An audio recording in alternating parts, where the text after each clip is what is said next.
Hello and very welcome everyone to this session of the Medieval History Previous Year Questions Part 5. Today again we are going to discuss some of the very important questions related to the medieval history that has been asked in exams so far, and we will also discuss the questions that could come into our exams in the upcoming exams, and we will see that what we can enhance in our general knowledge and in our knowledge about history. So let's start our session and let's see that what are the things we can learn from today's session. So before we start, these are the topics I got covered for you in this session. The topics are basically Mughal period. So when we talk about the Mughal period, the images, before we start, the images used in our slide deck are for educational purpose only. We respect the intellectual property rights of the original creators and owners of these images. If you are the owner of any of the images used in this deck and have any concerns or issues, please contact us at sathee@iitk.ac.in and we shall remove the images. So the first question that we have with us is, what was the real name of Sher Shah Suri or Sher Khan? Options are Farid, Jamal, Jalaluddin or Abul Fateh. So these are the particular options you have. So take your time and try to find out the answer. If you remember the last session, I repeated this thing so many times. So try to remember and answer this question.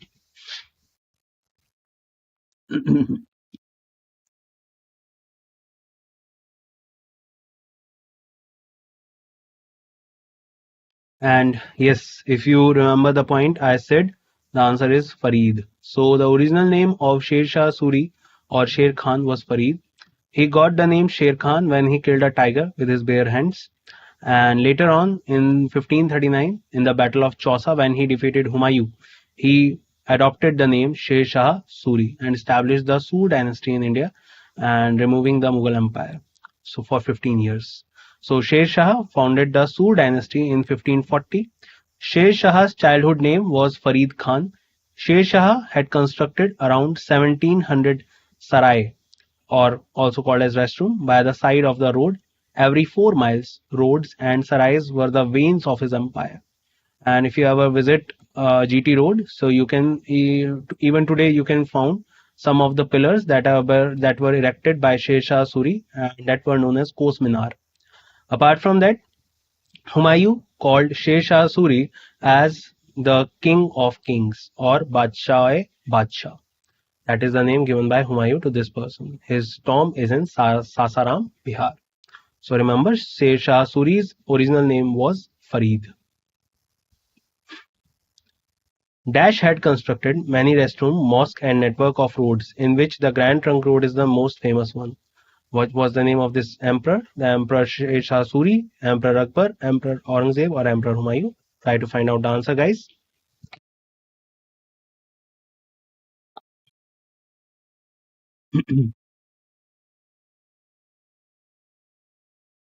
And I hope the answer you are giving is quite right. So the answer of this question is again Emperor Sher Shah Suri. Original name was Farid and another name was Sher Khan.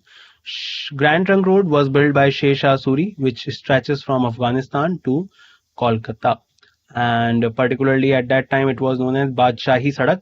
And after that, during the British era, Dalhousie reconstructed the road, and at that time the road was known as Grand Trunk Road.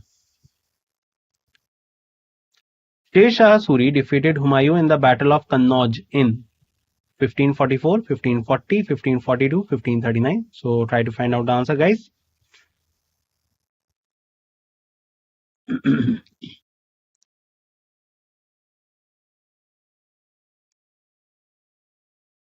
And yes, you're right. The answer is 1540. I repeated it so many times. 1539 was Battle of Chausa, where he defeated Humayun. Again, he particularly traced him back in Kannauj, and again he defeated Humayun in 1540. After that, Humayun has to exile from India, remained exiled for 15 years. So Battle of Kannauj was fought between Sher Shah and Humayun in 1540. This battle is known as the Battle of Bilgram. In this battle, Sher Shah defeated Humayun once again. And later on in 1555, Humayun came back, but by that time Sher Shah Suri was already died, as he died in 1545. And In 1555, Humayun regained his empire after defeating Sikandar Shah Suri. Silver coins introduced by Sher Shah was also continued by Mughals as options are taka, rupiah, tanka or mohar. So take your time, try to figure out, remember what I told you in last session and try to find out the answer, guys.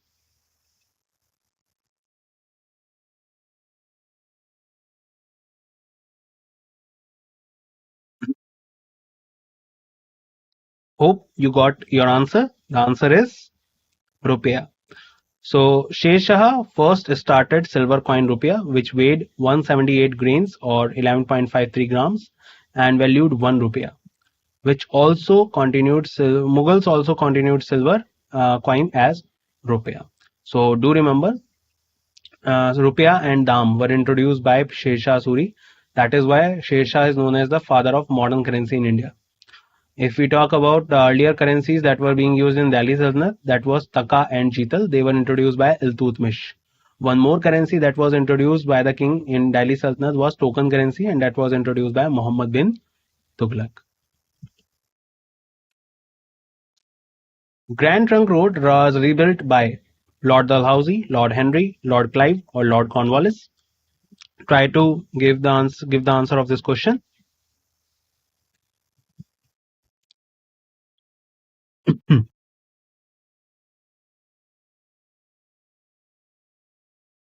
And I guess you got your answer. As I recently in the last question I told you, and I particularly dictated that it was created by Lord Dalhousie. So Lord Dalhousie, particularly Grand Trunk Road, formerly known as Sadak-e-Azam or Badshahi Sadak, was reconstructed by Lord Dalhousie. Modern name is National Highway 2. When did the Akbar became emperor? So in 1552 AD, 1560 AD, 1556 or 1550. So try to figure out the answer, guys.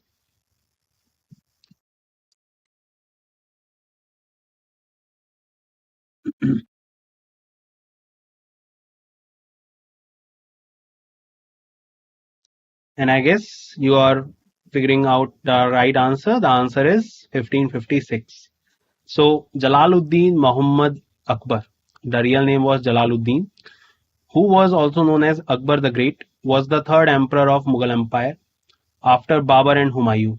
He succeeded his father Humayun in the year 1556 at the age of 13. He remained emperor till 1605 AD, and in 1556 he was coronated in Kalnor, Punjab. And at that time, Hemchandra Vikramaditya was trying to gain the control over Delhi and Agra, but under the regency of Bairam Khan, he fought the second battle of Panipat, and he defeated Hemchandra, and after that again regained the empire under the Mughal regency and ruled till 1605. So the answer is 1556 AD.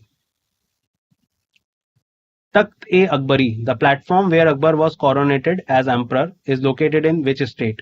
Options are Rajasthan, Uttar Pradesh, Haryana, or Punjab. Try to figure out the answer, guys.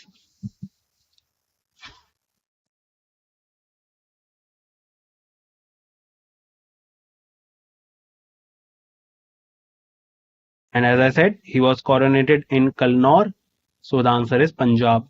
So Takht-e-Akbari, the coronation platform of Mughal Emperor Jalaluddin Muhammad Akbar, is at Kalnor town in Punjab. The coronation ceremony of 14-year-old Akbar was performed by Mughal military commander Bairam Khan in 1556 AD. So remember that he was coronated in Punjab by Bairam Khan, the very loyal regent of Akbar, and he became the king at the age of 13, close to 14 years old. So remember that. And particularly if we talk about Akbar, so Akbar was basically coronated at the throne that was made of bricks.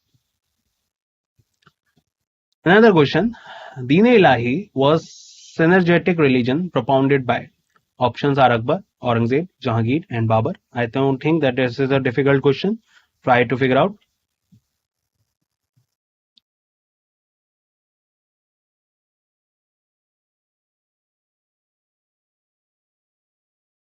And quite right.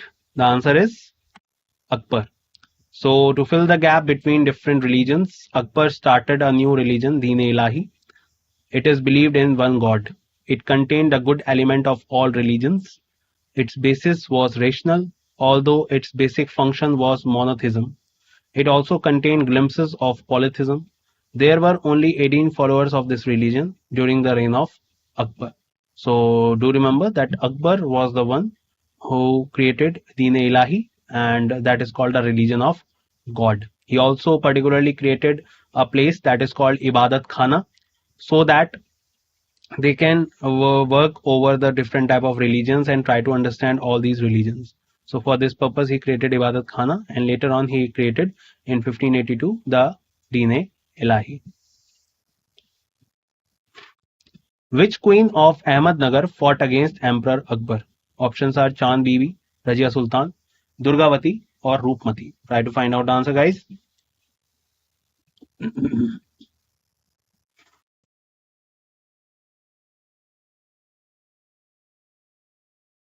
And you're right. The answer is Chand Bibi. So Chand Bibi was a contemporary of Emperor Akbar, well known as a heroic defender of Ahmednagar against the Mughal forces of Emperor Akbar in 1595. Due to her heroic defense, Chand Bibi came to be known as Chand Sultana. So she was the protector of Ahmednagar, and she protected or defended Ahmednagar from the invasion of Mughals in 1595. So remember her name, Chand Bibi. She was from Ahmednagar. Dash was Bairam Khan's son, who became an important person in Akbar court. Options are Abdul Rahim Khane Khana, Amir Khusro, Abul Fazl or Birbal. So try to figure out the answer. It is a very good question.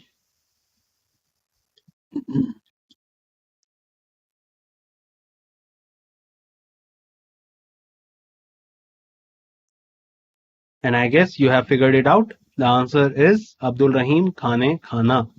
So Bairam Khan's son was Abdul Rahim Khane Khana, who was one of the Navratans of Akbar. Akbar gave him the title of Khane Khana due to his prestigious performance in Gujarat War. That was in 1570. Rahim, 1570 to 1572. Rahim was a brilliant scholar of Arabian, Turki, Persian and Sanskrit language. Rahim was born in 1556 in Delhi. So Abdul Rahim was the son of Bairam Khan. Later on, Akbar married the widow of Bairam Khan, and that is how Abdul Rahim Khane Khana also became the stepson of Akbar. And he was also the one who translated the Babar Nama that was written in Chagatai Turkish language into a Persian language book that was named as Tujuke Babari. So that is all about it. So remember his name, Abdul Rahim Khane Khana. He was also famous for the philanthropy work that he used to do. Who among the following was honored with the title Khane Khana? Very simple question, I think. So options are Akbar, Sher Shah Suri, Bairam Khan or Humayun. So take your time and answer.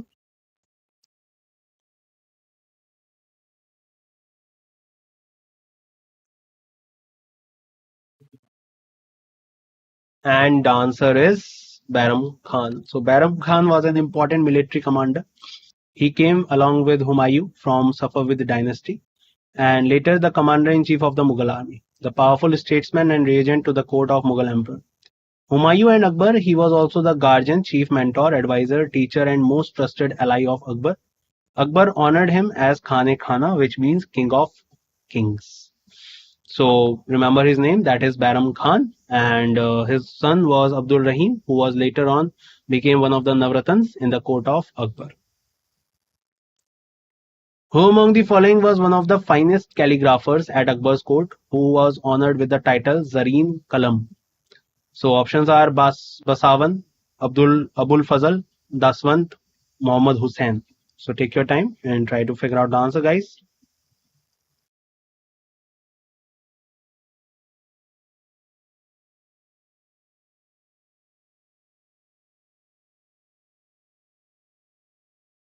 And I hope you got your answer.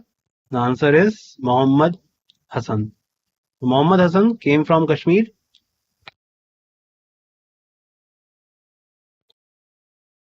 was one of the most well-known artists of calligraphy in Akbar's court. He was honored with the title Zareen Kalam or Golden Pen. So remember the name Muhammad Hassan was famously known as Zareen Kalam or known as Golden Pen because of his finest calligraphy. The Battle of Haldighati was fought in. Options are 1568, 1552, 1576 or 1584. Very simple question, I guess. So try to figure out the answer.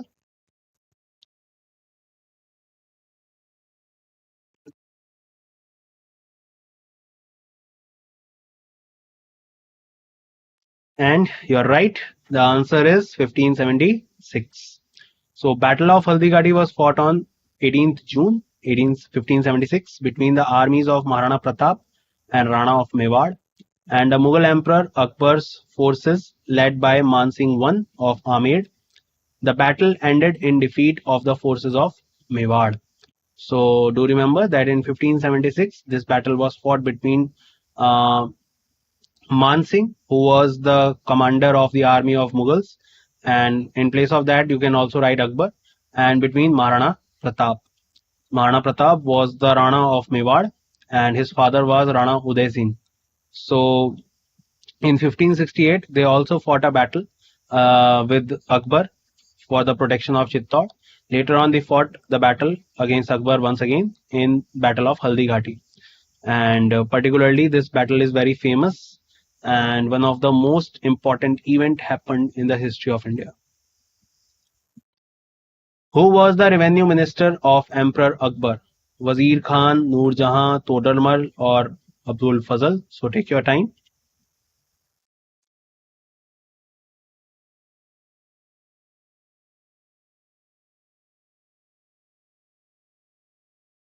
And I guess the answer is simple, very simple, because you must have heard about him since your childhood. So the answer is Todarmal. Raja Todarmal was the Emperor Akbar's revenue minister. Akbar introduced numerous reforms in his revenue department with the assistance of Todarmal. He introduced a new system of revenue known as Japti or Japt system and a system of taxation called Dehsala. He took the careful survey of crop yields and prices cultivated for 10-year period 1570 to 1580 AD. And that is how he introduced the Japti system. And particularly Raja Todarmal was also the revenue minister of Sher Shah Suri. Remember that as well. What was Akbar's idea of Sulh-e-Kul? Intolerance towards invaders, universal peace, gender justice, religious equality. Try to figure out the answer, guys.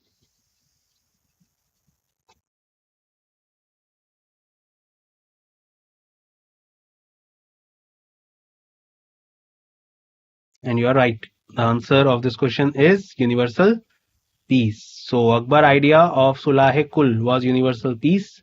The principle of universal peace was founded by Sufi Sant Khwaja Muhyiddin Chishti, which was propounded by Akbar. In this all religion, the sect has freedom of expression if they do not fight each other. So that is called the universal peace, and that is the idea of Sulh-e Kul. So remember, what was Akbar's idea of Sulh-e-Kul? That is universal peace, and it was basically founded by Sufi Sant Khwaja Muhyiddin Chishti. In which year Ibadat Khana, the house of worship, was erected by Akbar? 1575, 1679, 1675 or 1579. So try your common sense and answer this question correctly.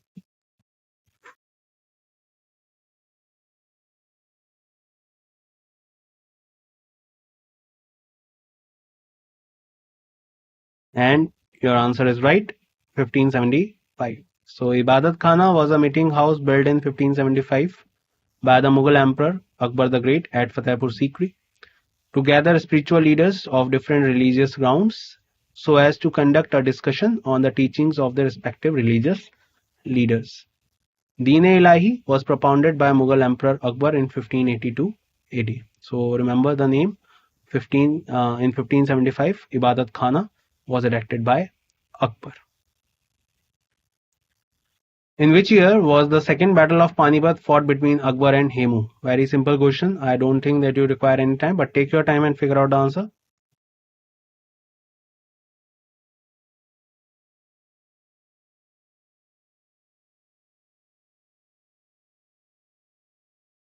And I guess your answer is right. So the answer is 1556. So second battle of Panipat was fought on 5th November 1556 between Hemu and Mughal Emperor Akbar. Akbar defeated Hemu in this battle. The first battle of Panipat was fought in 1526. Babur defeated Ibrahim Lodi. The third battle of Panipat in 1761. Ahmad Shah Abdali defeated the Marathas. So particularly these are the three battles that were fought in Panipat in 1526. The first battle, the second battle in 1556, and the third battle was later fought in 1761. So remember all these three battles, and all the three battles are really important. By whom was Deen-e-Ilahi promoted? Babur, Bahadur Shah, Akbar or Humayun? Very simple question.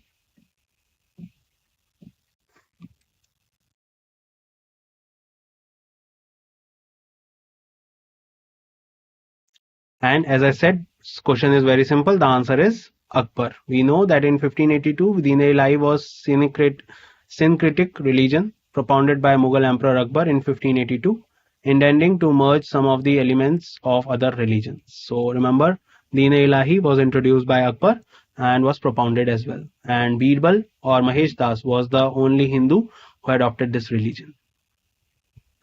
Which Mughal emperor made Fatehpur Sikri as his capital? Humayun, Babur, Akbar, Aurangzeb? Try to figure out the answer.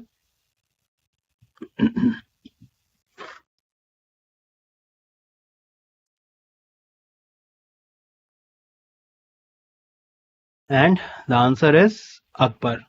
So Akbar made Fatehpur Sikri as his capital, which was constructed in honor of his successful campaign in Gujarat. And Buland Darwaza was also created there.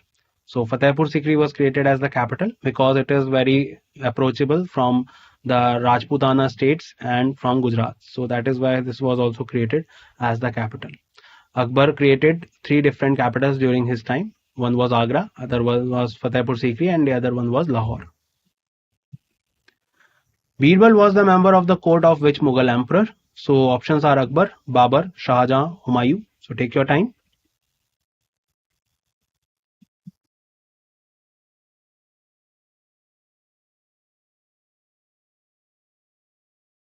And it is a very famous story where Birbal was the person who became the member of Navratans of Akbar. So remember, he is associated with Akbar. Birbal was one of the Akbar's Navratan. He was born in a Brahmin family. His childhood name was Mahesh Das. He was the only Hindu who adopted the Deen-e-Ilahi religion, which I just said to you. To strengthen the army, Mansabdari system was started by Babur, Aurangzeb, Akbar, Jahangir. Very simple question once again.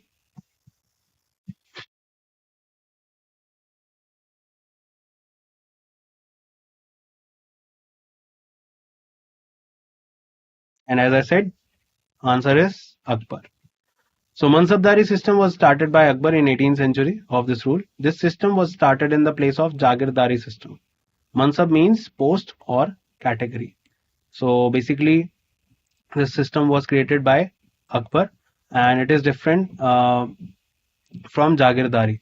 Mansabdari, Jagirdari. Later on, Britishers came and they started Jamidari system. Akbar became the ruler of Punjab at the age of. Very simple question. So try to figure out the answer, guys.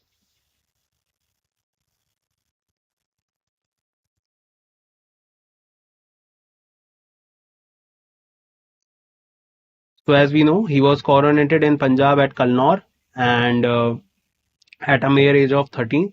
So Akbar was third ruler of Mughal dynasty. On 14th February 1556, coronation of Akbar was done by Bairam Khan in Gurdaspur near Kalnor. He was 13 years and 4 months old.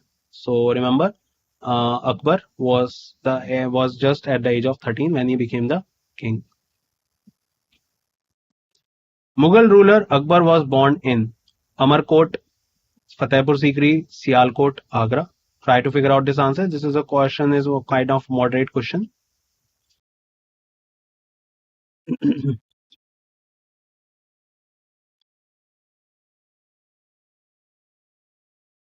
So as we know that Akbar was born during the time of exile of Humayun. So he was not born in Agra. He was not born in Fatehpur Sikri. He was born in Amarkot. So Akbar was born on 15th October in the place of Raja Virsal in Amarkot, Sindh, during the time when Humayun was on exile from India. Which Mughal ruler started Deen-e-Ilahi? Shah Jahan, Akbar, Humayun, Aurangzeb?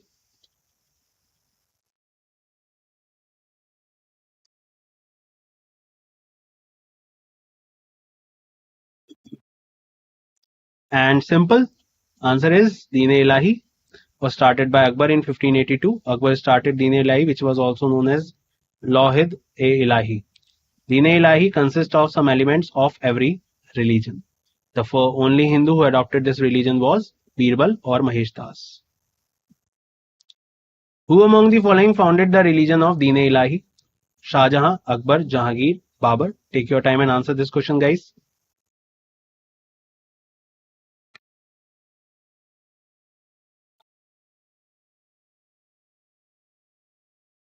And as I said, the answer is once again Akbar.